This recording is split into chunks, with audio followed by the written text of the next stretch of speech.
It's 3/3/2026. We're getting a little late here. There were some audio issues. It should be fine now. You may notice that we have a new platform. We're back on Kick. So we've got Kick, YouTube, and X. So if you're a Kick user, the username is Infinite Plane Radio. And we are going to expand to more platforms as we lean deeper, more heavily on open phones, human intel, new voices, new ideas. And the open phones is going to expand as I have a secondary phone that will serve as a 800 number. And I will be taking calls wherever I happen to be. And that way we're not just constrained to when I happen to be near a place where I can access a desktop, which always has mixed results.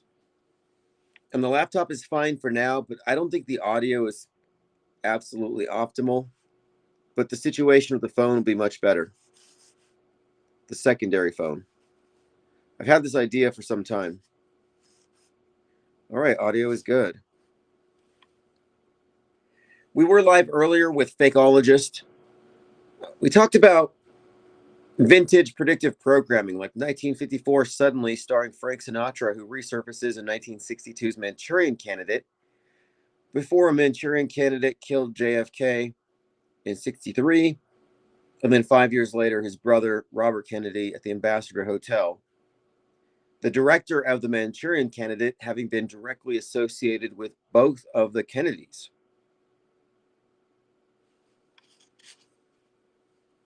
But Suddenly adds to it, and it adds the element, which we see often, of the same actor in two films with predictive programming related to a future fake event. And that's my primary premise. This is really what I'm standing on here, is what we're really fundamentally talking about here. If you get past the distractions and the psyop conspiracies, the fake conspiracies, is we're talking about a global conspiracy that is successful, that we are living on a manufactured timeline, that historical events are simulated all the time. And this goes back 60 plus years. I'm looking at 63 to 2026 for this present project, but all those who try to hand wave away what we're saying, it's just coincidence, bro, they don't have anything. They have no refutation to this. And why would they want to anyway? I don't know. Because it's true. What we're explaining here is true. And there were waves of people trying to dissuade us.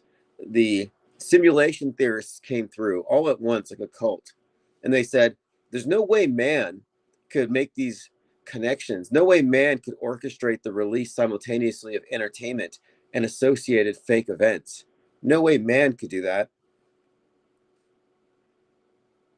Just this incredulity that the propaganda could run so deep that, yes, it even infiltrates our entertainment. And even more, the timing of it suggests that the coordination between entertainment and fake events is intentional, not the result of coincidence, and it reveals something about the structure of government itself. Clockwork says, not the real Jim Carrey, the mask, Tim. Well, okay, now, I think the whole Jim Carrey thing is just a symptom of how there are no standards of evidence in Trutherville. And see, I'm not a believer. That's why I don't go for religion. I need evidence. If you don't need evidence, just describe yourself as a believer. I want to believe in Chupacabra. I don't have evidence, but I really want it to be true. So, yeah, I think that could be a Chupacabra that we just drove by. But what we're seeing here is false expertise and conspiracy theory, baseless conspiracy theory running amok. And it wouldn't be happening were it not for certain logical fallacies that people still wish to fall for. So if you're going to assert that wasn't Jim Carrey, you also have to explain some secondary conspiracy theories that must also be true. So explain to me full-grown clones. Explain to me the protocol for Illuminati celebrity human sacrifices. If you can't do that, you don't have a case. So then it comes down to, well, why do people want to believe it? I think some people want to believe it because it's entertaining, it's truth entertaining, it's engagement bait, it's clickbait worthy. It's about attention, not truth. Truthers have not been about truth for a very long time. They're not the arbiters of truth. They don't have a operating system or a methodology that leads to discernment. They lead to deeper confusion. I don't make unreasonable claims. I'm not an unreasonable person. So I'm not going to offer some theory as better than the prevailing reasonable one just because it's more attractive. So if you're going to assert that he's been replaced, you need to explain why your Illuminati clone sacrifice theory makes more sense than plastic surgery, Botox, and fillers. And moreover, you would have to explain why a clone doesn't look like the exact guy. And if it was a hyper realistic mask, like the kind that we're aware of, why does this one look off? Did they order it from Temu? So if your proposed theory raises more questions than it answers, and it has presuppositions built into it that you haven't even addressed, then it's a crap theory. It's not even a theory. So then it comes into this area of wishful thinking, maybe even appeals to motive, like the bad guys just want to mock us, and all kinds of conspiracy conjecture, which is fine. I'm not against it. But what I am for is I'm for discernment. I'm for objectivity in a subjective, confused world. I'm looking at this from an outsider's perspective, and I'm not in Trutherville. I'm not drinking the Kool-Aid at Alex Jonestown. You could test me. No red pill in my blood system. I'm not going to test hot for having used the Q pipe. Like, none of this insanity afflicts me. No mind virus. I'm mind virus free.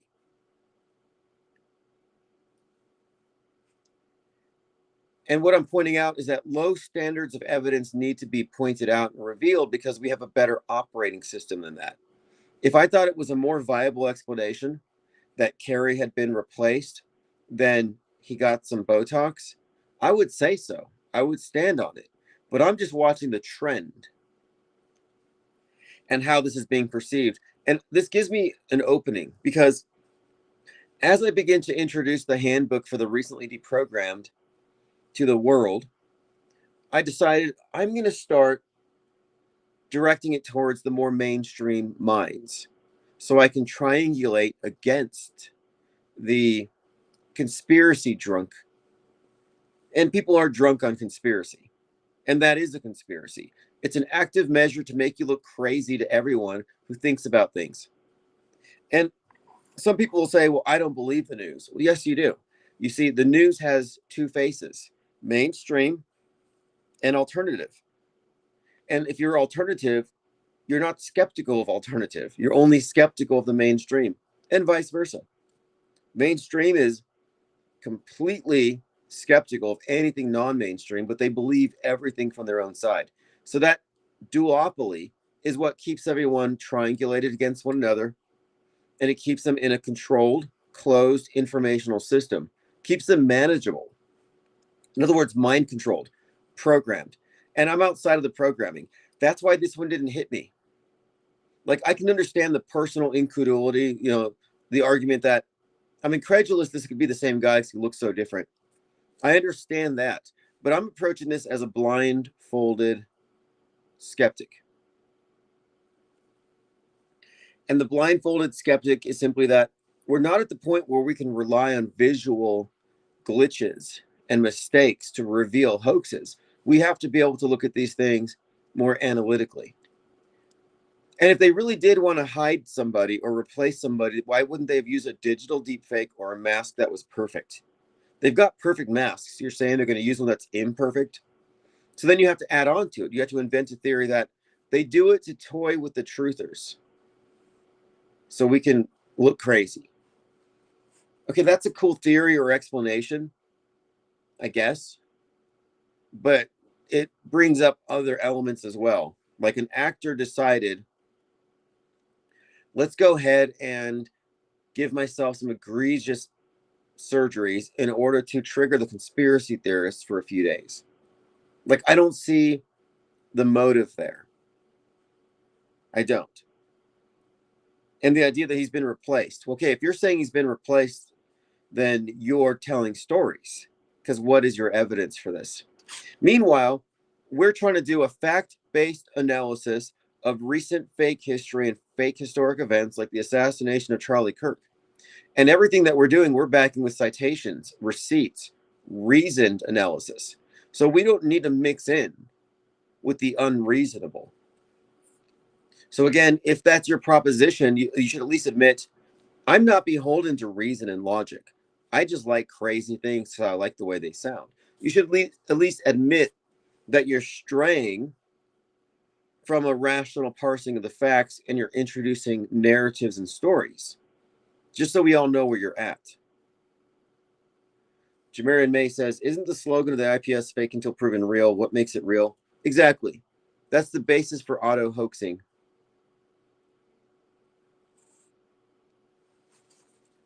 That's the basis for it. Now, Tim Pool suggested that he had a body double swap out so he could take some time off and retire. Again, this is getting into the area of speculation and storytelling as opposed to looking at the available facts. So before you can introduce something outlandish, you actually have to overturn the status quo. And I would like a truther to say, if they believe this, yeah, I believe that from watching YouTube videos, I am a better source of intel on this than a cosmetic surgeon with decades of experience. Take my opinion, not the expert. I'm not saying you should automatically trust the experts or the status quo, but that's your burden of proof to deal with if you're saying that your explanation is better. So again, most conspiracy theories are not theories. They don't even qualify as theories. You could just dismiss without even addressing the claims. You can just dismiss them if they're not accompanied by anything. So you have to really get the entire story. So your story isn't that doesn't look like Jim Carrey. Your story is Jim Carrey was replaced by the Illuminati because they killed him and they replaced him with a clone. That's your theory. And so you have to state the whole thing so I can say, well, demonstrate to me full-grown clones. Like, I need a clone of the 64-year-old actor. Try to make him right-handed this time. Like, show me how that works, because that's one of the presuppositions your position relies upon. And so I'm just calling it out as a really badly articulated proposition. And it's only viral because it's a famous actor and it's kind of, in a tabloid way, it's entertaining. And I accept it. I accept that we live in a tabloid world. The bread and circuses got them. So if you're entertained by the bread and circuses, I'm not shaming. Like, I like the bread and circuses. But I also recognize that bread and circuses is mind control, and they control you by their ability to seize your attention and hold it and get you to believe something that's not true, rather than waiting until you could know it to be true. So I still remain an informed disbeliever, a knower, and a seeker. I'm not a believer in strange things because they're entertaining. Sorry, no cryptids, aliens, demons, or Illuminati clones for me. I think we've had enough of that stuff. And the off-world stage is specifically quarantined against that kind of stuff.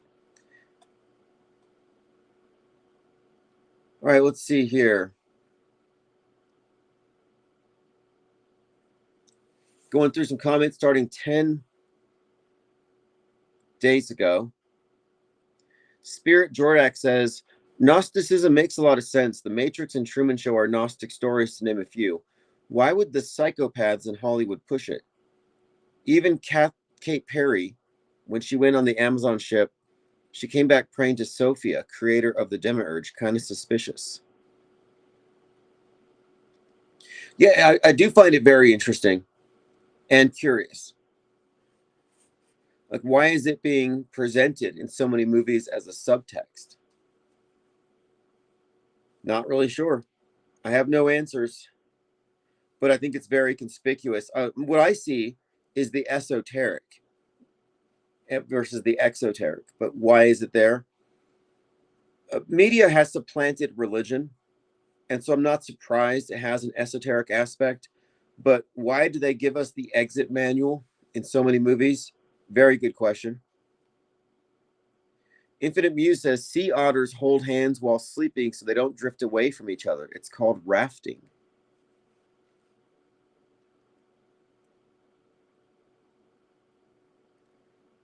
Let's see. Deep Program Truther says, I understand, I've heard what your stalker has done and who he is and what he's involved in, but why? Why did he start this? Why did he go so hard? Do you know why? Yeah, it seems to me that my stalker's job was maintaining some kind of guardrailing presence in the conspiracy subcultures. And when the flat earth thing came out, it was all Bible flat earth versus NASA ball. And we were kind of outliers to the conversation. And then we got a lot of attention because of the billboard, the art show, and the Daredevil. And with those elements and the level of attention that we were getting through that Daredevil in particular, the meme was getting out of control outside of their controlled dialectic. And I think that he was sent to shut down the IPS. And his actions suggest as much. We had 144 plus YouTube channels shut down with false copyright strikes, and it didn't stop until I sued them. So I think it was meant to shut us up. Okay, let's see.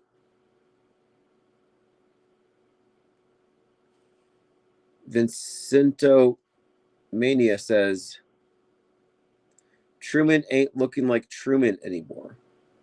Yeah, and as I said to Fakeologists, the reason why Jim Carrey was particularly attractive to the conspiracy theorists and why it turned into this viral thing is he's always been in the conspiracy theorist circles. He was believed to be the masked individual playing Joe Biden. Then you got the Truman Show, major truther film there. And then, of course, he's done the all mocking tongue and he's spoken about the number 33 and he's presented himself as some kind of a guru of sorts. So it's not surprising at all. And the mythology around him is that he's been speaking out against Hollywood. Again, I say mythology. But I don't think this was some kind of intentional psyop. I think, if anything, it's a symptom of what Trutherville has become. And it's a disgrace. Like, I don't think it's particularly insightful to say he doesn't look the same. But it's kind of a disgrace that rather than looking at the available facts and coming to a reasonable conclusion, people are jumping to the most outlandish conspiracies without first having established that the foundations of their theory are plausible. I'm still waiting for the full-grown clone thing. And if you have to invent some science fiction to make your theory work, it's garbage. Like, everything's CGI. Jim Carrey never existed. He was always AI. There are people who will say that. They will say, Jim Carrey is artificial intelligence. He never existed. Same with Ghislaine Maxwell and John Benet Ramsey and Donald Trump. These are just pixels. Like, that's faux insight. It's not actually informative or insightful. And when you get into the exact logical fallacies in play here, it's something of a God of the gaps, divine fallacy, appeal to ignorance, among other things. But these aren't reasonable conclusions. And if you're not reasonable, that's fine. You don't have to be. You'll fit in with the world. But I am. And if you're not reasonable, you should at least say, hey, I'm going to be selectively unreasonable because I like to have a little more, entertainment with my news.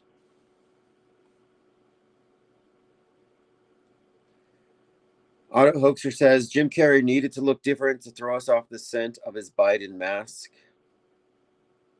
You know what's interesting too is that the existence of masks is not disputed. Hyper-realistic masks that are foolproof, not masks that look like the person was slightly modified with Botox first, but a real Jim Carrey mask. Yeah, they could have those produced in mass.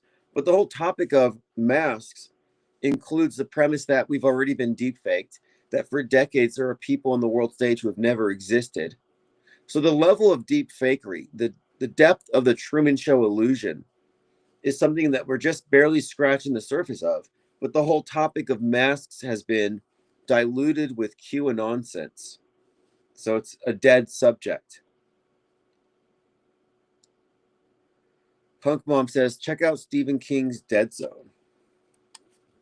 Did you all see the Stephen King book, the movie? I think it's called, is it called The March? What's the Stephen King movie where everybody just keeps walking? And the main character, and this book came out in the late 70s.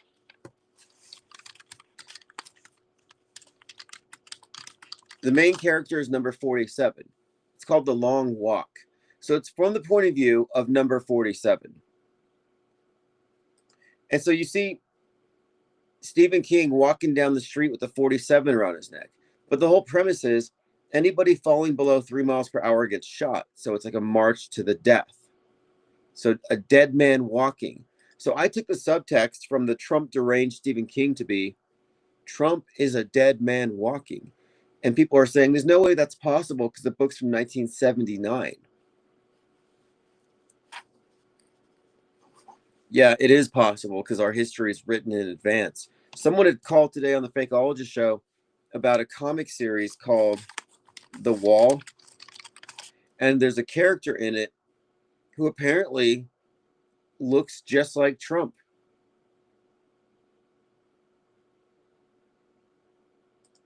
Let me see if I can find it.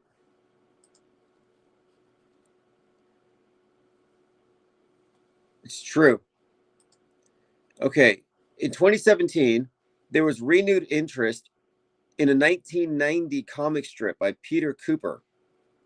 And it appears to predict current events by featuring the construction of a large controversial wall by a populist.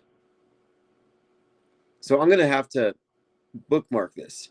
So it was published in Heavy Metal magazine in July of 1990. The wall begins, let's see. Fascinating. It even has a dump Trump in there. So yeah, this does somewhat foreshadow Trump. So the article goes on.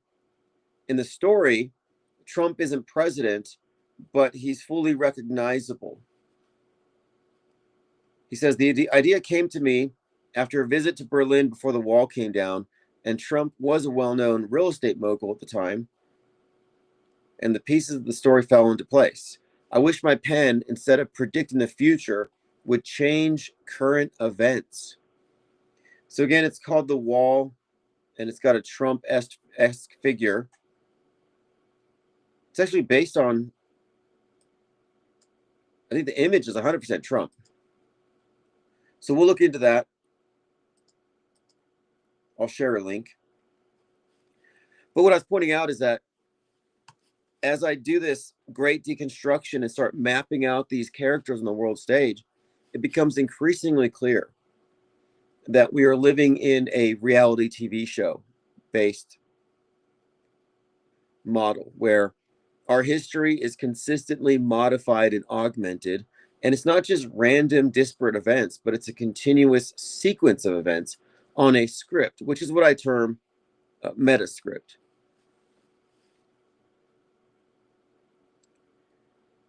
Okay, moving on.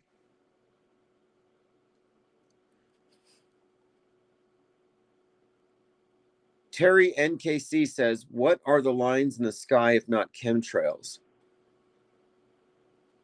See, that's it's a valid question, but it's also what I would call an appeal to ignorance, because instead of looking up the information, you're asking the question as though the question itself is sufficient, which it's not. because you're asking a question in ignorance of 115 years of research into the matter, of rigorous studies by the Air Force to determine how best to avoid creating those with their B-17s in bombing campaigns where you don't want to leave a trail. So it's not even a valid question like, what are the lines in the sky? Like if I were to say, what is that bright circular thing that rises in the east and blinds my eyes? Is that a valid question, or do we all know what the sun is? What are those white poofy things up there? What are those things, if not poisonous clouds of toxic chemicals?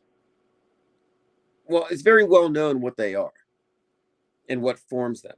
And it has to do with the atmosphere, temperature, condensation, and the shapes of clouds. It's all been accounted for. It's very well understood. So if you're still asking what are the lines in the sky, you're appealing to ignorance, and it's a fallacious approach. And I'm actually doing you a favor by pointing it out.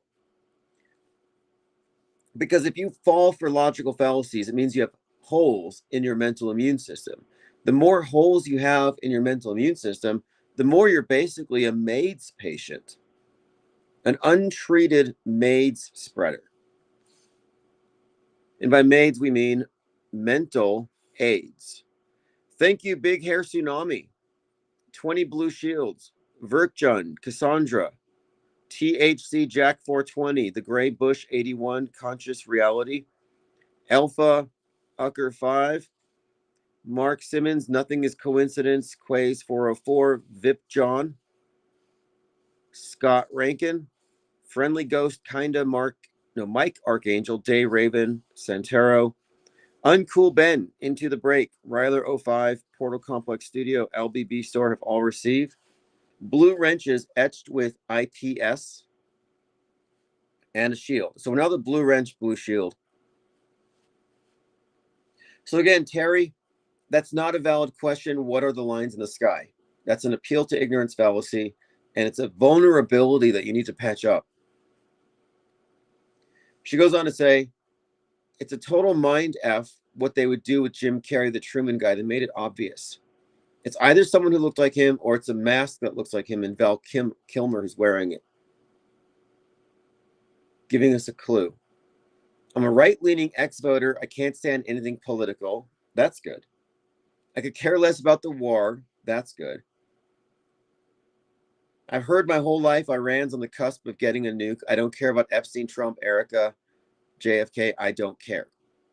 I do find these changes in actors who play other roles entertaining. It can go deep. See, I like that honesty. I'm glad that you don't care and you're unplugged from all that stuff that's meant to extract your loosh. And I'm glad you find the bread and circuses entertaining. I think we all do. What I am pointing out here is that the fear-based psyops don't serve you in any way. There's no reason to be scared of the sky, even subconsciously. You don't want a placebo effect case of, or a psychosomatic case of chemtrail lung. You might as well get rid of anything fear-based that implies you're being attacked, because it's all mind war. But I'm with you. The entertainment value is off the charts. I saw Hillary Clinton being asked about frazzle drip, and she just puts her hands on her face like she's stretching a little girl's face over her face. I mean, she does the frazzle drip hand posture. I'm like, what the hell? Is it muscle memory? Infinite Muse says, I considered a not too hyper realistic mask situation, but I think it's surgical. Yeah, if it was a hyper realistic mask, we wouldn't be having this conversation. Sad when the celebs go under the knife and needle when they're perfectly fine in their naturally aged skin and bodies.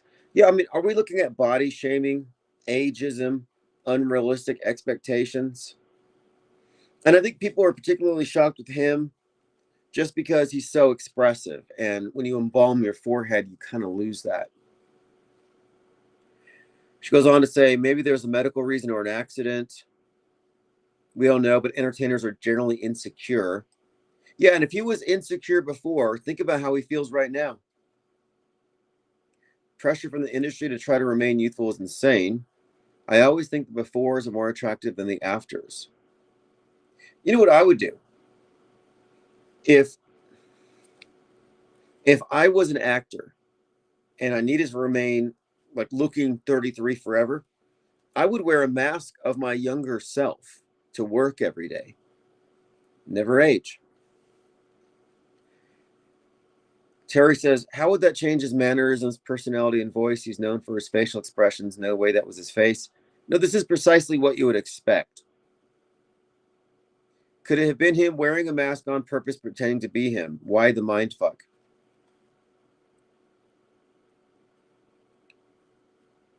Now, I don't fault people for having deep-seated doubts about everything they see on the screen.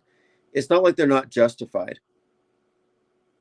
But we're talking about a reality compromised population, and we are the exception. I mean, Lee DL says him talking, behaving different is the standout. That's why I think he's trolling. Well, it's seen as a departure from his usual behavior. But if you look at his previous appearances, he's always acting kind of funny around these award ceremonies. But usually he seems to be somewhat dismissive of him. And here he is almost ass kissing of the industry. So that's a major turn.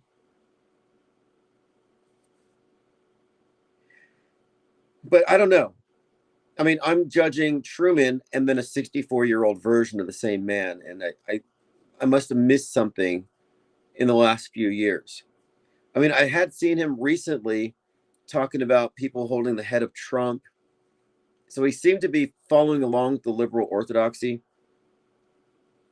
You know, I don't think he's trolling necessarily. Like, I don't think this is intentional. I think this is actually a symptom of Trutherville and its hunger for the next current thing, the next shiny object. That's kind of where I'm at with this one. We'll know, I'm sure, with future appearances.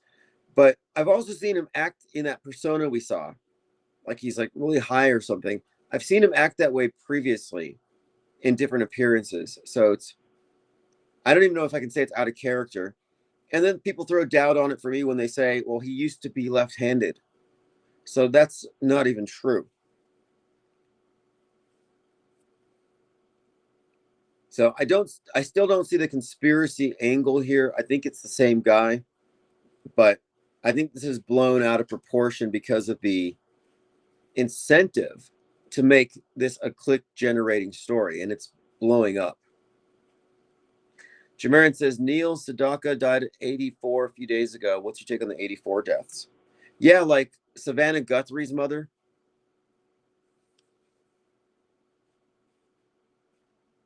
Well, 8-4 and 4-8 are heavily coded for the Trump shooting. Like, you know, he went back to Butler 84 days after he was shot.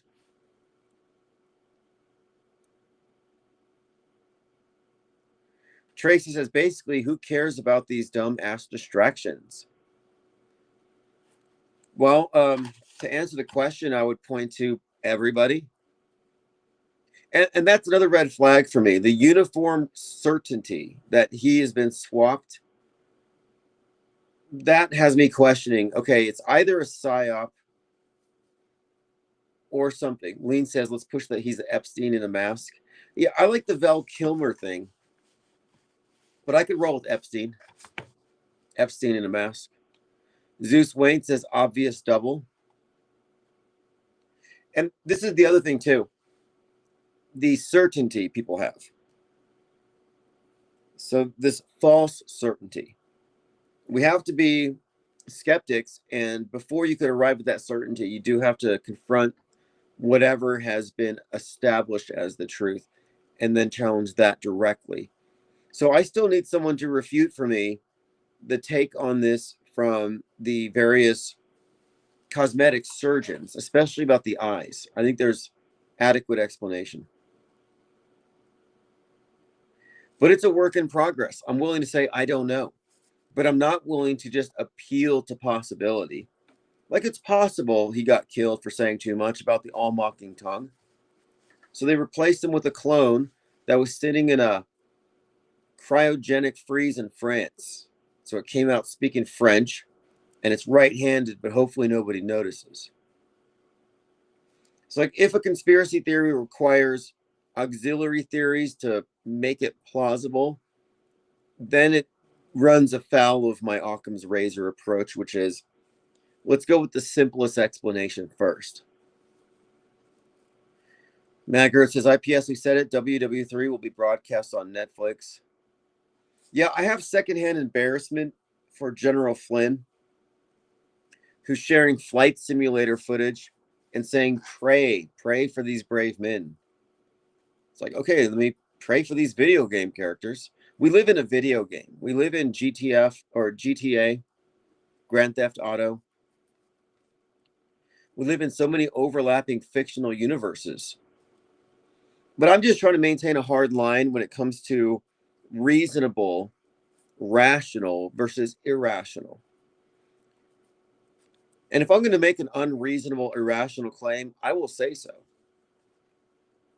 If I talk about anything paranormal or psychic, I preface it with, this is my own experience and this is my theoretical model to explain it.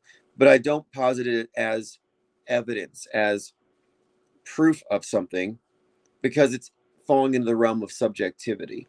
So just for the points of clarification here, I just want to say it's an irrational proposition. And we don't have to treat the irrational with the same deference that we do the verifiable, the reasonable claims.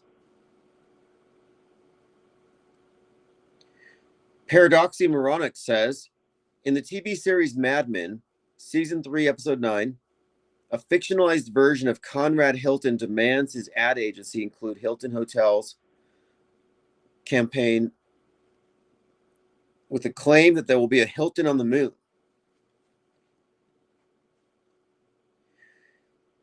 Well, the Hilton has some very special relevance to 2001 Space Odyssey and 9/11. And Kubrick, of course. Kubrick's attached to all the psyops. I was even looking at this Ghislaine and Jeffrey Epstein-like characters in Eyes Wide Shut. But this goes back to Dr. Strangelove, which introduces the commies putting fluoride in the water. The Apollo 11 stuff all over The Shining. But that guy is JFK. All the conspiracy subculture stuff has predictive programming content in the work of Stanley Kubrick. Jungle Jim says 2000 on the raft. We're getting closer. Yeah, we're going to avalanche this thing. We're going to have a rapid uptick in live stream attendance in the coming months. I'm introducing a mobile phone setup, as in a mobile live streaming open phone setup. So we can start building back our live stream open phones series, which was doing very well before. And it won't be hard to get there again. Eddie F. 3 days ago said, Atropia debuted streaming yesterday and Iran got bombed yesterday. Yeah, the timing of that is interesting. I watched Atropia. If you haven't seen it, it's about a 24/7 war simulation city. So it's like Iran. No, it's a city in Iraq, a town in Iraq in the middle of the Mojave Desert. For troops to train with hyper-realistic casualties and IED situations, insurgents, everything is essentially a part of the stage and nothing contradicts that they're out there in Iraq. So it's immersive. And it opens up the topic of simulated events in the context of war, which is already compartmentalized, and how easy it would be conceivably to run psyops at scale.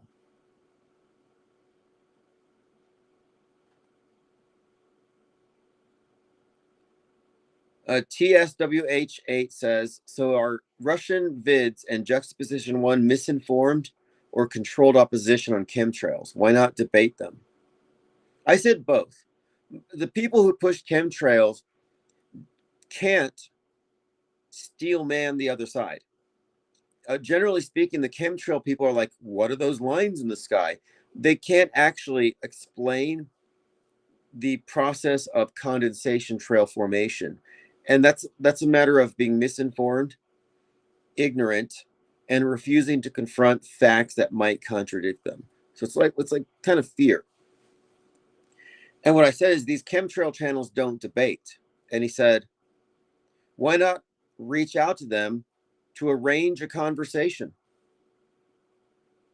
I'm guessing people doubt your sincerity in this topic because you have no attempt to discuss this live with others. My response is, I sincerely don't believe those guys, Russian Vids, or Richie from Boston, or Juxtaposition One. I don't believe they're allowed to engage with me. I literally do not believe that any channel that pushes chemtrails that has more than 10 or 20,000 subs will ever risk their following and their channel by debating with me, because their position is intellectually dishonest and it reveals a vulnerability in their information processing. They fall for loaded questions, and these do not make them look good. And so I think they want to stay in their bubble where they're protected. So again, I don't believe that any big channels will address me. Also because large channels can address the fact that nobody dies in the psyops. What the IPS think tank represents is a fundamental paradigm shock to the alt media ecosystem. So they're likely afraid of us. They won't say it, but they're going to bitterly cling to these orthodoxies until the end. Their subs will join us before they do, and they won't. If they were smart and they were in it for the money alone, they would, because they would see the opportunity of a third branch of media that's not overly saturated with obvious shills and platform influencers. But we're very much against the grain. I do not think anybody who believes in chemtrails with a sizable channel will risk their credibility by debating me. I just don't think they will. I mean, I'll throw the glove down. I would even pay them to appear. I don't think they would.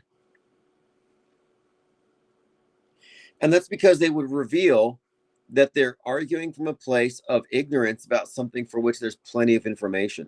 I wrote a pretty solid takedown, an ebook on the matter, and there is no way to substantiate or maintain a belief in it unless you're willfully ignorant.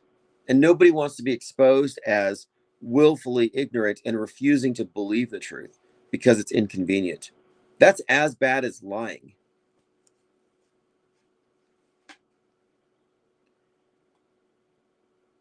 All right, so let's go ahead and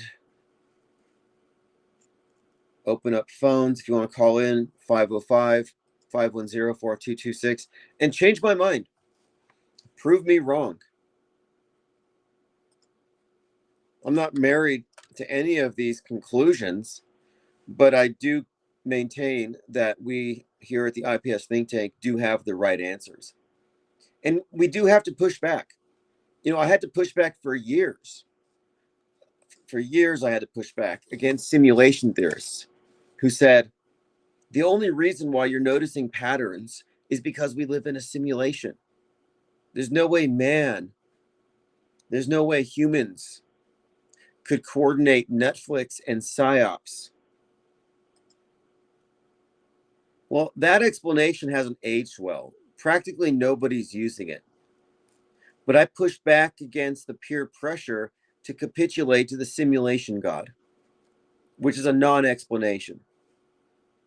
I describe it as a god of the gaps, a divine fallacy, and personal incredulity. And we've made the case that these aren't coincidences and that it's 100% the work of the PSYOP entertainment complex. No need to invoke the supernatural to explain what we're seeing. And then after we defeated the simulation crowd, we had the coincidence theorists who were saying, no, these are all just coincidences. And that argument only makes sense if you ignore the facts that we've presented, which is why I've been working so hard to systematize our findings. And the history of news bending 1963 to 2026 is damning. We have unequivocally demonstrated the direct involvement with big government, big media, and big PSYOP. It's all integrated. Whether you like it or not, these are the facts. And you can ignore those facts if you like, and you remain confused. The world stage is there to confuse you. It's a hyper reality with hyperstitions that they program. It's an internalized Truman Show. And if you can't see it, you can't step outside of it. And if you can't see through the fake explanations, the false explanations, if you can't recognize that these aren't coincidences, you're not going to discern the program. You're not going to be able to delineate between real and artificial.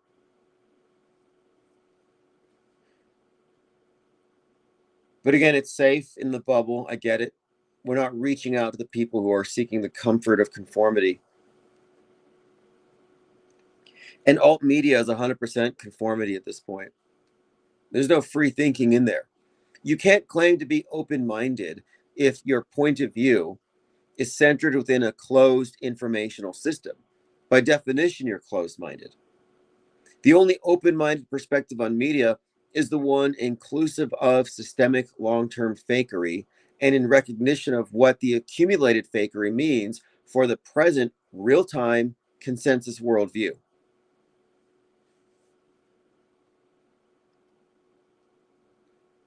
All right, let's see here. Going through my tweets. UFO experiencer Chris Bledsoe says, there are people in power scripting the book of Revelations to bring about Armageddon to end the world. I think they're Satanists. As strange as that sounds, you could make the case, considering that Trump did Revelation 13 in Butler with the head wound miracle.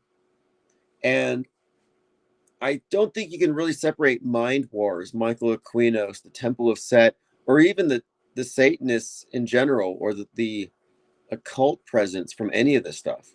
There is that element. But I would dispute the terminology. I don't think Satanist is the right term. But I have been noting that there's quite a lot of alien and demon talk today. And I think what they have done is they have opened the Overton window to allow aliens into our paradigm. And by opening it up, they also allowed demons in.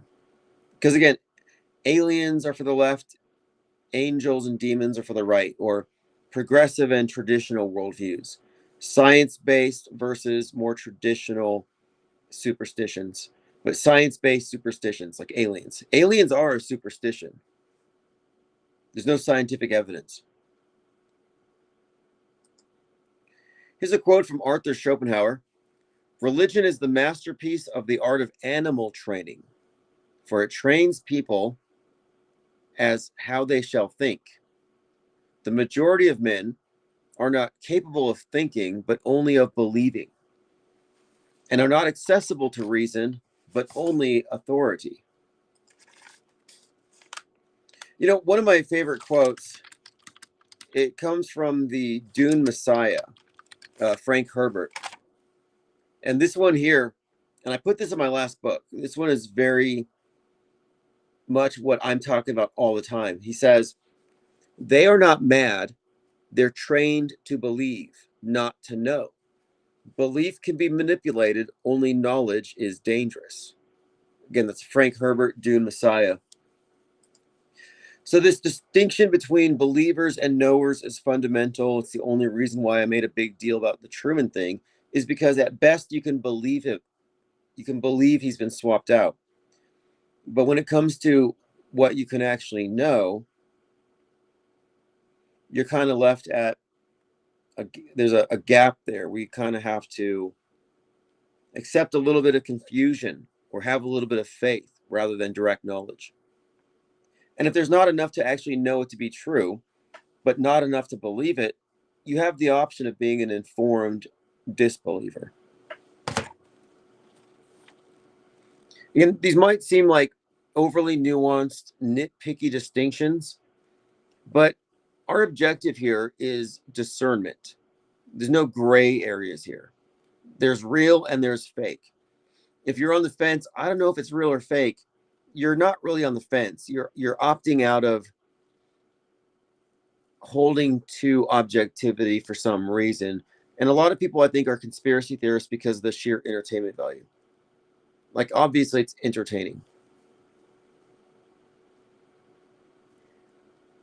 And some of the stuff is inexplicable, and it's either intentional, it's baiting, like the whole frazzle drip Pizzagate stuff. Well, okay, Pizzagate's a psyop just as much as COVID-19. These are operations meant to generate predictable responses. And so they want the satanic panic. They want the Pizzagate. And I'm looking at these as analogous situations, and some of the people behind the scenes are the same. So when Hillary Clinton put her hands on her face, grinning about frazzle drip, you might argue that that was a intentional gesture because they want the frazzle drip QAnon conspiracy theory to continue to proliferate. Why? Because we're talking about worldview warfare, and you have this triangulation between progressive and traditional. You have one side blames everything on systemic racism and oppression by whiteness. The other side blames Israel controls the world. And both of them have the same architecture. They're centered around an oppressor oppressed dynamic with a central scapegoat.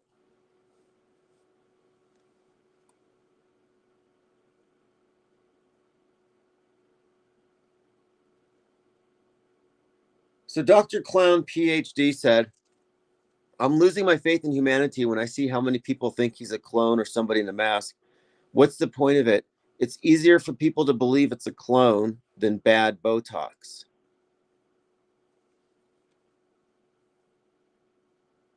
Right. And again, this says more about alternative media and the people in it than it does about anything. Because the mainstream and the alternative are both credulous from their own sources. What's up, Blap? That kneecap says, here before my sleep deprogramming. Oh, yeah. You can listen to this while you're falling asleep, but that's technically programming, even if you're getting the right information.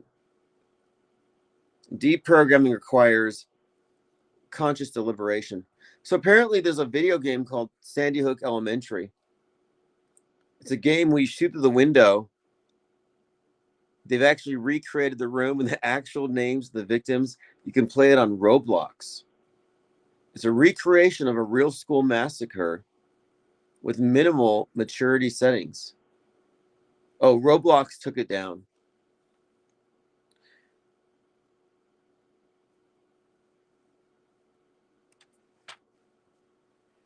I don't know if that's funny or not. I mean, the whole thing is another example of how, free speech has its loopholes where people can do things that they might not want to be produced. But again, I don't know, it's manufactured outrage. So somebody make a video game about a fake event that everyone thinks is real.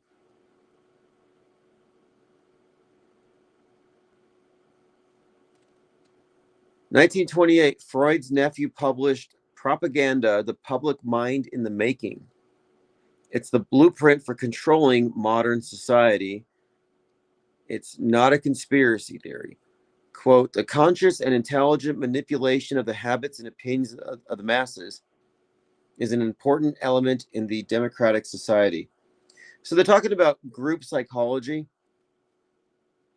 and how to get the individual to stop thinking as an individual, to link them into a hive.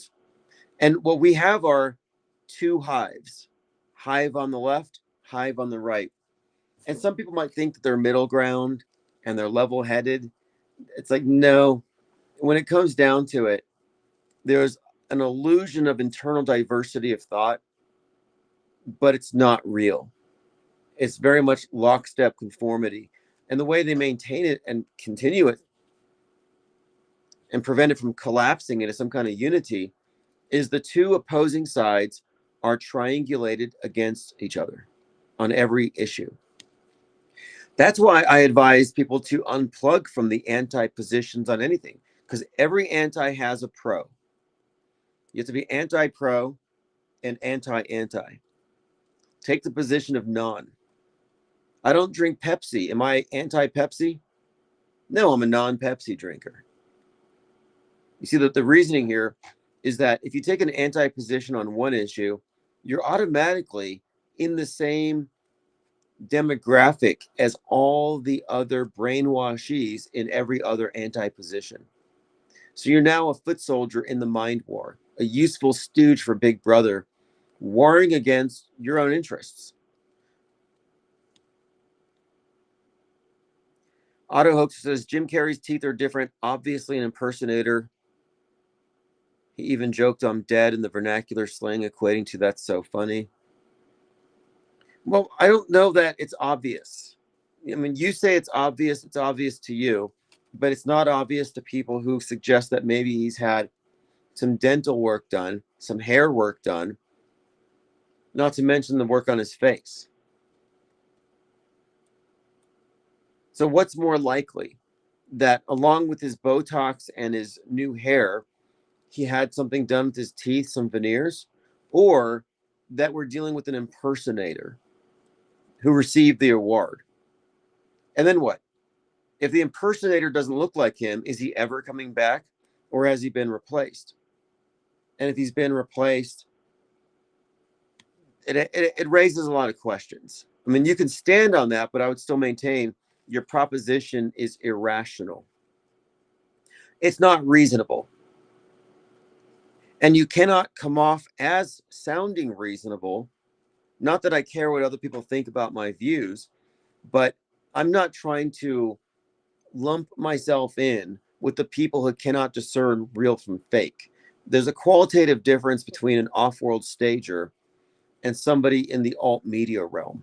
I'm not here for infotainment, for engagement bait, for titillation, current things, or some dopamine hit. Like, no, I actually have a more serious agenda behind all of this. So no, I don't think there's been a solid case that he's an impersonator.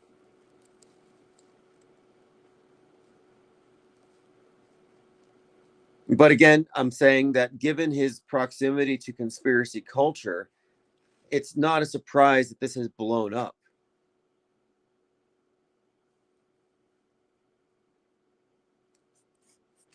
He says, we just watched a Biden impersonator for 4 years. Jim Carrey cannot be impersonated one night, LOL.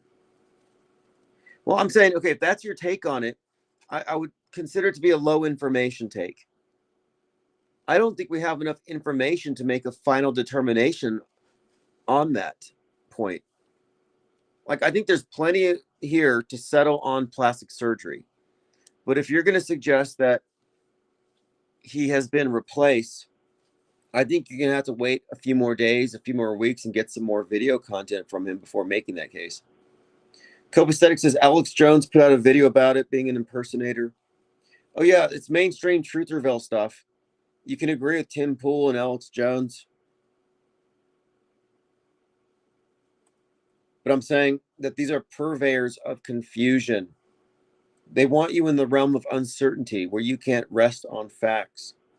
And the things you do espouse make you look crazy to the other half, maintaining the triangulation.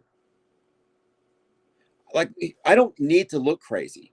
Like, that's not something I intend to do, nor do I fall into these traps. When I'm promoting my book, I'm not going to get lumped in with, oh, you're one of those Candace Owen kooks, or you're someone who thinks that every celebrity is dead from Guantanamo because Q killed them and they've been replaced with clones. Like I don't need to be lumped in with that stuff. In fact, I think it's strategically smart to triangulate against it if what we're doing here is aiming at being reasonable, rational, and objective in our media analysis. Jake Smirking Revenge says, didn't someone come out saying he wore a mask as a social experiment? I've heard a few things. Like, there was some individual who supposedly put on a mask. I don't know. Look, I'm saying this. I'm not rogue contrarian denying just to be against what truthers are saying. I'm pointing out that the truthers have a low standard of evidence. And in a debate, you have nothing. You have nothing to go off of but simple conjecture and opinion, and manufacturing a story to explain an opinion you can't exactly make sense of. So you're like, oh, that's Jim Carrey in a mask, so it's not really Jim Carrey, or it is Jim Carrey. Okay, well, these are crazy, I would say even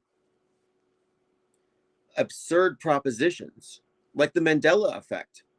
Like it's very popular and it's entertaining, doesn't make it true. And you cannot sound like a sane person if you fall for that stuff, because it reveals something about how you process information, or you have a low standard of information. And if you have a low standard of information, then by what right do you call the mainstream news fake and your side not fake? It just calls into question your discernment. And can you think your way out of the Truman Show, or can you get dragged back into their propaganda matrix because you don't have the right operating system? You're still a alt believer, and they're spoon feeding you some conspiracy slop and you're lapping it up. So no, I'm pushing back against it because I'm principled. I'm not taking truth or bait. And I'm not just being contrarian. They are fundamentally wrong. And you can't argue that the position of the Jim Carrey has been replaced crowd is equivalent to mine, because it's absolutely not. Again, they have low standards.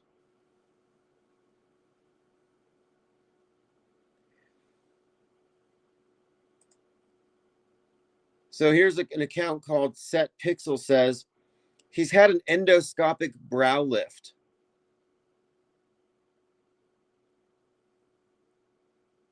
You're used to seeing him playing a character of himself.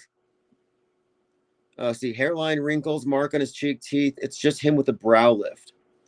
So again, Occam's razor, what's more likely? Illuminati clone, cloned at the age of 64, that doesn't look like the person it was cloned off of, or a body double or a replacement, which raises a bunch of questions, or did he get a brow lift? So if you're going to say, no, there's no way it's just a brow lift, then we're going to say, then you're also suggesting, trust my expertise as a Twitter shit poster, and don't listen to experts on the field of celebrity cosmetic surgery. Who was that woman that was in the movie with him, me, myself, and Irene? Renee Zellweger, I think that's her name. There was a lot of conjecture about her as well, because she had this very distinctive kind of squinty eye look, and she changed it with her cosmetic surgery, and she got a lot of pushback for it. But nobody said that she had run afoul of the Illuminati and they had to clone her and replace her. I'm just trying to get people to admit that it's an irrational proposition, whether or not you defend it. Like, I stand on this, as crazy as it sounds, because I'd like it to be true, or it resonates with my belief in Illuminati ritual protocol.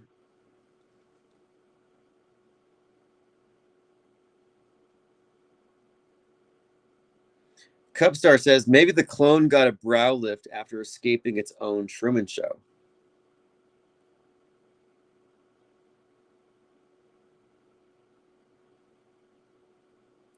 Look, we live in a reality compromised mental ecosystem where superstitions are the norm. So there's no reason to get submerged in this. Like, be entertained by all means. Spread conspiracy theories if that's what you want to do. I mean, I have no problem with that. I'm all for conspiratainment, but I'm not for being lost and confused and unable to defend my viewpoints. And that's where you are if you can't argue both sides of any point and then describe which theory has more explanatory power. Again, it's about being objective. Thank you very much, Thirst for Truth. Appreciate the accelerant.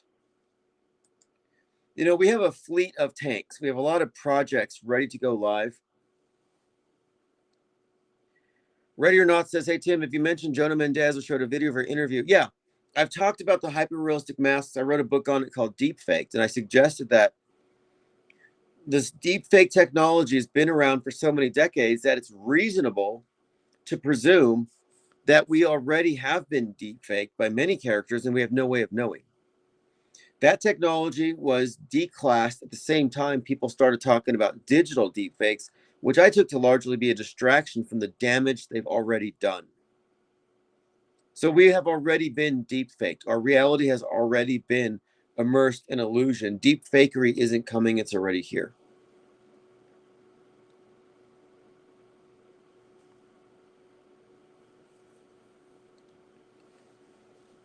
Otto Hoaxer says there's no reason to presume Carey would have the low self-esteem that leads actors to mutilate themselves. His looks were not his forte. That's conjecture. I mean, that's conjecture. You can make up whatever story you want to believe. There's a million different conspiracy theories. One guy came out and he said, "Oh, Jim Carrey was going through the alchemical process of the blackening, albedo, and the reddening, which means that he was tapping into his anima, merging with the divine feminine, and that's why he came out androgynous." And they said in this theory that we're looking at a perfected soul, and that he got plastic surgery to reflect the internal transmutation, his alchemical change into the reba, the rebus, the two-headed hermaphrodite thing. So people make up a lot of things, but I'm saying if you're going to say he's been swapped out because the Illuminati killed him, I want to know, where do you get your intel about Illuminati human sacrifice protocol, and how do you explain cloning where they can clone a full-grown man? Because your theory holds no water if you can't explain those two things. But again, you're at this point, though, you're reaching if you haven't explained away the conventional explanation and you're just making up stories. Kind of like Dave J, who's like, "Oh, I don't believe in condensation trails or chemtrails. I think the lines in the sky are from the archangels and demons warring in heaven, and they're blocking the portals." And then he spouts a bunch of Bible verses. Like, you can quite literally make up whatever the hell you want. But what you can't do is you can't pretend to be an arbiter of truth, and you can't claim to be on the side of reason and facts and logic. So let's just point out, you've deviated from the land of the reasonable, the logical, and the fact-based analysts, and you've stepped back onto the world stage in order to indulge in fantasy.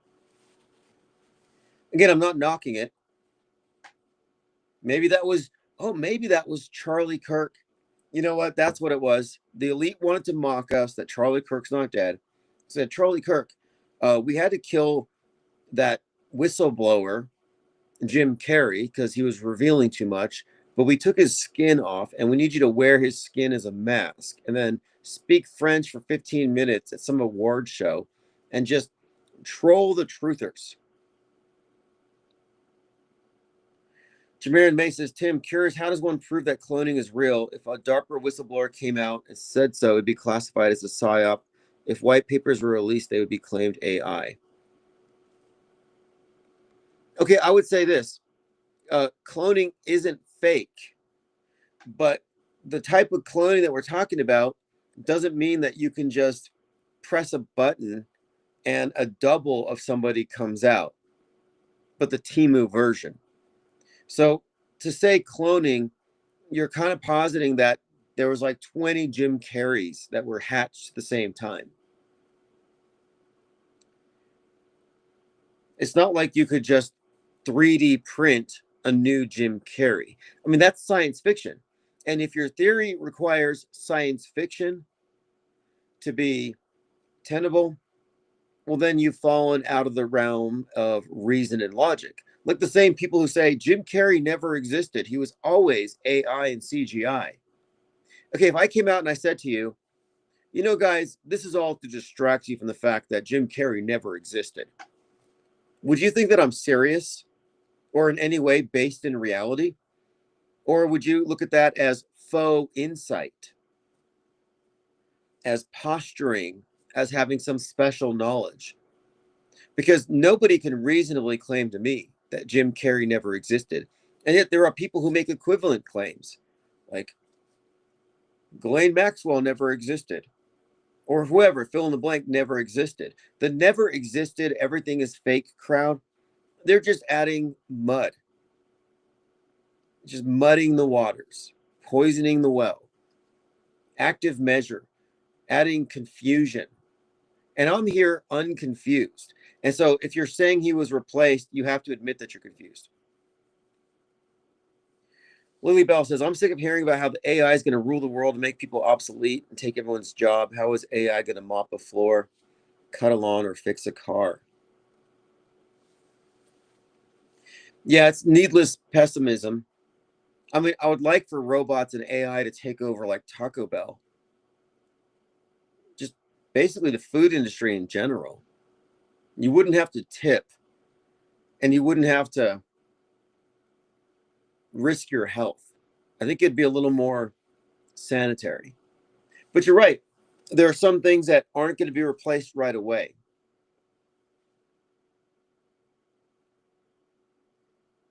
But according to Elon Musk, in about 10 years, none of us are going to have to work ever again.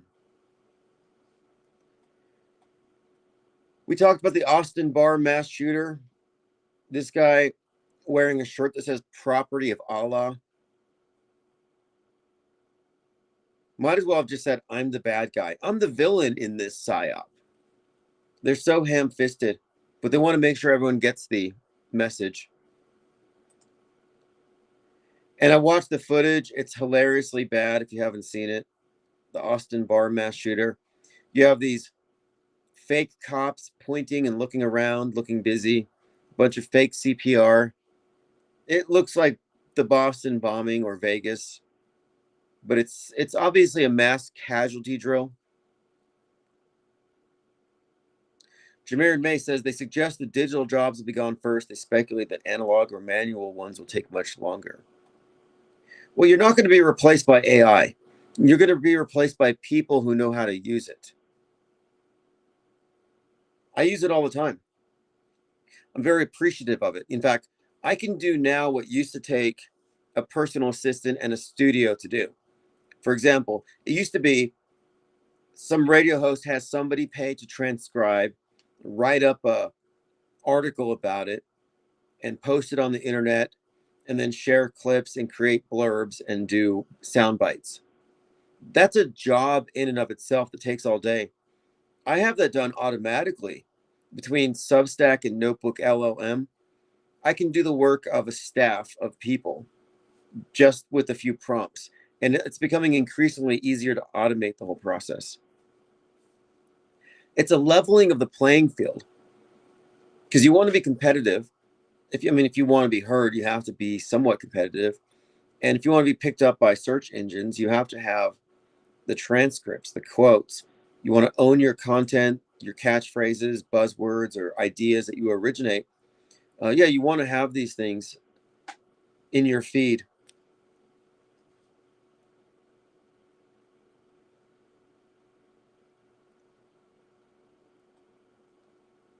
And I'm not trying to be deliberately contentious or argumentative. Like, I'm fully in favor of people believing whatever they want. I'm all in favor of conspiratainment. But I am maintaining standards of evidence. That's the one thing we cannot falter on. It's not about telling you what to believe. It's about maintaining standards of evidence. It's about maintaining the operating system. Is your operating system that of a skeptic, a knower, or is your operating system that of a believer and a follower? Do you make arguments based on personal incredulity or skepticism? Incredulity is low information. Skepticism is high information. And if our objective here is to segregate an entire branch of media outside of the controlled mainstream and alternative, what separates us, what gives us the market distinction, is our perspective rooted in skepticism. And we're not going to lower our standards for the latest trendy conspiracy theory because we're not conspiracy theorists. As I said earlier, most conspiracy theories aren't rightfully described as theories because they don't actually explain anything. They just add confusion. They're pretty much disinformation campaigns. You realize every popular conspiracy theory is pretty much a psyop. I watched Candace Owens today, and within 30 minutes of her live stream, she has 122,000 live listeners. Well, her entire show is really premised on the Charlie Kirk assassination being real. So you can see how the fake stuff is amplified. The conspiracy slop is amplified. Conspiracy culture itself is controlled opposition territory. So I want no part of it, and I will distance myself from it. That's why I'm like, if you believe in chemtrails, you don't know they exist, your arguments from ignorance, we don't want you. We don't want people who lack the ability to see through faulty causality fallacies, loaded questions, or who use appeal to motives or appeals to ignorance, because that's low quality operating system approaches that don't have any place off world stage. If we were to relent on our standards, what would we be? Well, we'd be wasting our time, for one. But two, we have a point. Something else too. Our entire breakdown of the world stage, the twin timelines, the convergence of real and fake, that's all based on empirical research, rigorous observation, documentation, fact checking, receipts, and using Perplexity and other AI. We are able to systematize this and speed it up. This great deconstruction process, which I just really launched a few days ago, is foundational. And we're not arriving at our conclusions by shooting from the hip or just being random and randomly entertained by things. No, we actually have a methodology here that's in place. That's what distinguishes us from the others. We're not confused. I'm not confused, and I'm not irrational, and I'm not making unreasonable propositions. And that's because they haven't disabused me of reason and logic. I haven't lost my sanity, like Mystery Science Theater, where the aliens put the humans in a theater to watch bad science fiction until they go crazy. Well, I didn't go crazy. Like the characters in Mystery Science Theater, I retained my sanity by essentially laughing and deconstructing the nonsense.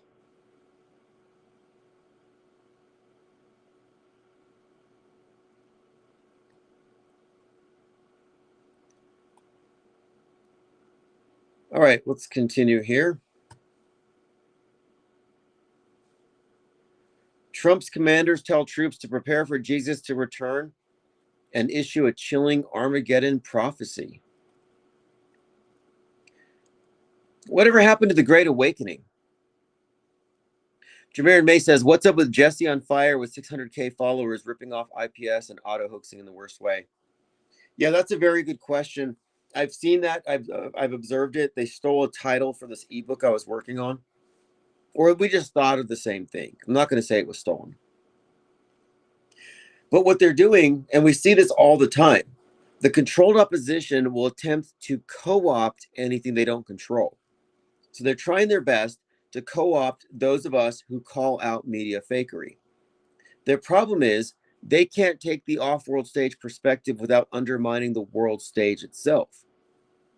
Their entire reason to exist, the entire media ecosystem they defend, is actually destroyed and contradicted by the information that we present in its entirety. So all they can do is they can cherry pick certain things, like Charlie Cook is alive, and maybe TPUSA had to do it because they knew he was going to be assassinated, so they had to stage an exit. So they have to make up ad hoc conspiracies to explain away what appears to be an anomaly. But what I'm saying, and what they cannot say, is that these are not anomalies. This is systemic fakery. This is intrinsic to what media is, and what we reveal regarding the long-term engineering of our history is outside their purview, above their pay grade, and damaging to their entire operation. So one, I'm not worried about this being co-opted. In fact, we've reached the state of inevitability. It's just a matter of progressing at the same rate, but it's inevitable. We are going to foment this off-world stage perspective and see it metastasize. It'll avalanche onto the world stage at some point because they can't stop it. This is where rational minds are going to go. But two, it's useful for these controlled opposition channels with what 600,000 subs he has. It's useful for them to attempt to co-opt, because what it reveals, one, is their limitations, but two, anybody who sees through it is going to comment. So all those people making comments are now reachable directly by me via my AI agent proxies. So I've been using Replit to create AI agents that will target specific YouTube channels, specific Twitter channels, and will go through and respond to comments that are in agreement with the premise and direct into our content. So we are going to be actively target marketing those who are self-deprogrammed to a certain degree. And we're just going to farm our subscribers from their channels. We're going to be able to pick them out, automated. So they're not actually doing the damage control they think they are. They're simply adding noise. But what we do is we diffuse the noise, we bring signal. Jim Carrey, noise. Metascript deconstruction, or even identification, that's signal. They're here to muddy the waters. They're here to mud flood minds. We're here offering clarity and reasoned explanations. And again, change my mind. 91 Oki says, first they ignore you, then they ridicule you, then they attack you, then they build monuments to you. Right. Well, we got past the ridicule. The attacking was there. Mostly, though, it's the ignoring. They're definitely big on not acknowledging this perspective. But this perspective has merit, has tremendous value to anybody who understands it, but it also has the potential to scale up. And this is because of the fact that there has never been a platform for it, but there's a great need for it. There's a consumer need, there's a vacuum. There's a lot of people who identify from this with this perspective, but they don't quite have it. And that's because the alternative thinkers are cul-de-saced in these controlled opposition enclaves. There's nothing outside of it except for what we have done. But again, I think this will be getting a bit more kinetic as the months progress. Things are moving forward nicely. The open phones system is going to improve. We'll get more callers involved. I'm going to get a 1-800 number here very soon. I'm shopping around for it now.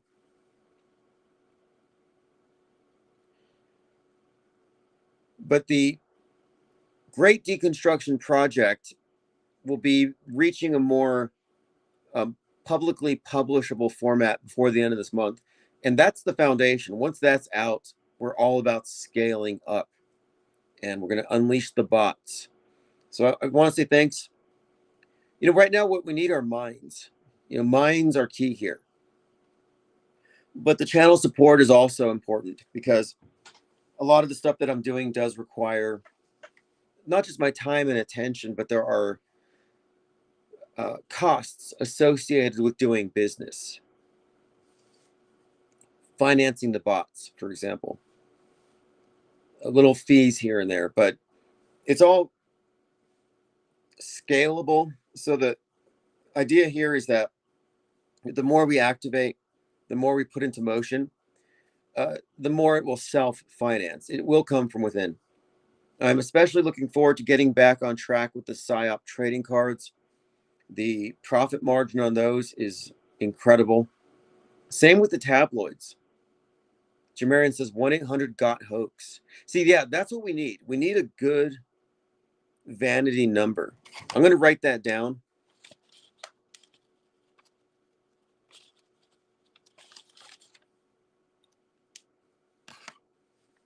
But yes, we're planning to scale up. This is scalable.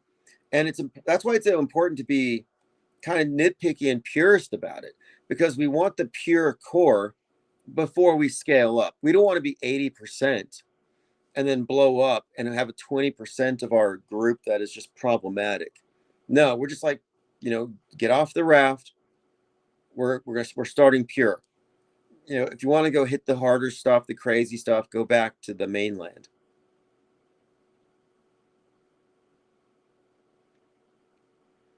Yes, I did delete my Discord app off my phone. I have Discord on my desktop. The reason why I took it off my phone is during my 10-day media fast, I kind of analyzed where I was not being 100% productive. And even saving 30 minutes a day that might have been spent scrolling a little too much is valuable. I just reroute that time and attention. I'm very careful about where I focus my time and attention, because I know what it can do when it's like a laser, when it's not diffused. So I spend more time creating art and reading than doom scrolling or absent-mindedly drifting through threads. I'm trying to be very focused about everything here, because our greatest resource is, of course, our time. And so I don't think it was a waste of time to deconstruct the Jim Carrey psyop whatsoever. It's a learning experience, and we're improving our info processing capabilities. This is an operating system, not a belief system.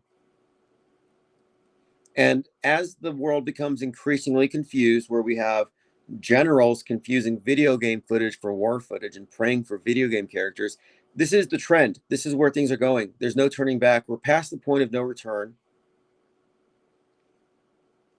And so the need for a platform of non-brainwashed, unpsyopable, non-triggerable, apolitical, conscientious objectors to the Psywar, the need for this perspective outside of their Truman Show is going to be growing as we continue. And we're just fulfilling a consumer need. There are people who want sanity.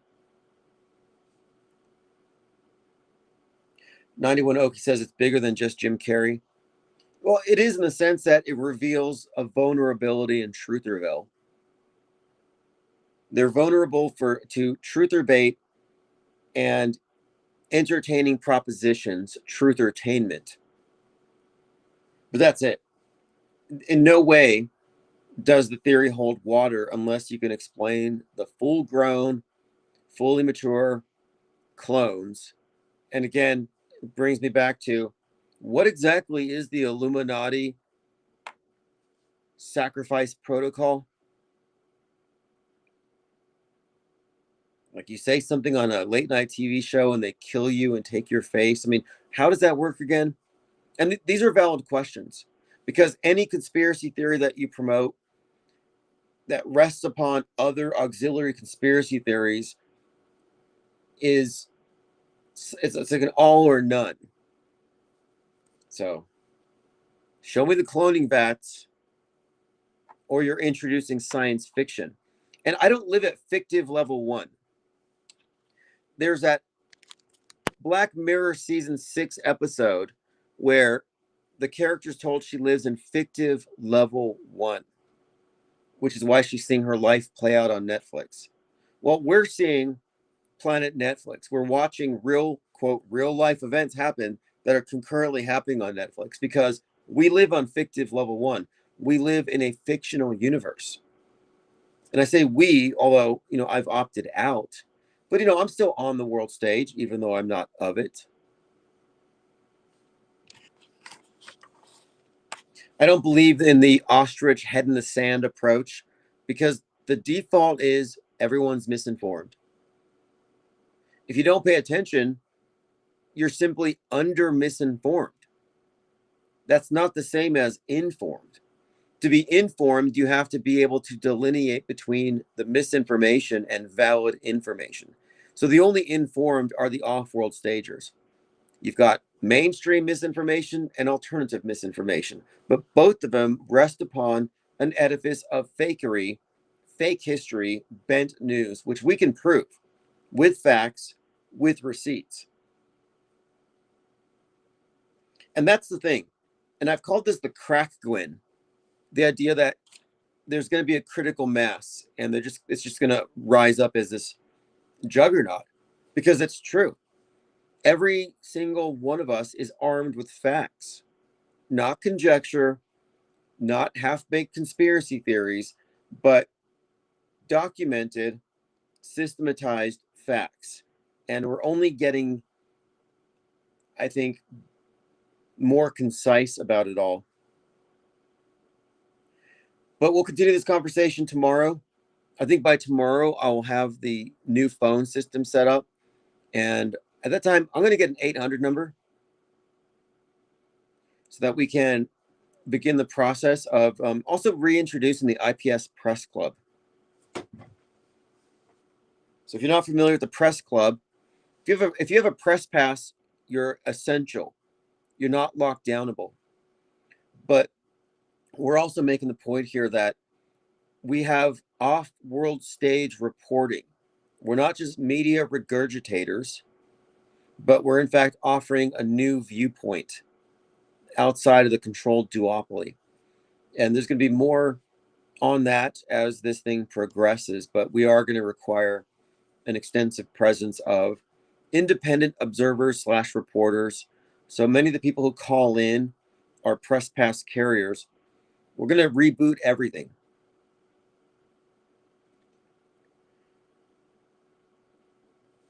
All right, thanks for the comments. Thanks for the channel support. I will see you all in Discord if you want to get links to Discord or anything else, or if you want to know what the latest projects are. I have something of a bulletin board set up in progress. It's at ips.monster.